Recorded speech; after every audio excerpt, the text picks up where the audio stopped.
Det fina, jag pratade i förra avsnittet om FUB, ett projekt som heter Jag kan cykla, som jag brinner väldigt mycket för.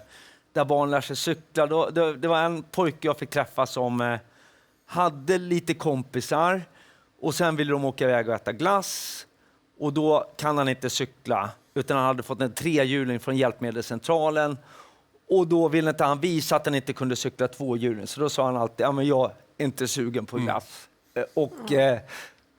Så när de gör såna här läger där de här barnen lär sig cykla, då blir det, alltså det blir också, det blir inte bara sport utan det blir också just meningsfull fritid och kompisar. Så de gör ett jättejobb, FUB. Där är vi många som behöver ta en liten kort paus, vilket är precis det vi ska göra nu. Vi är alldeles strax tillbaka. Det här är Postkodmiljonären.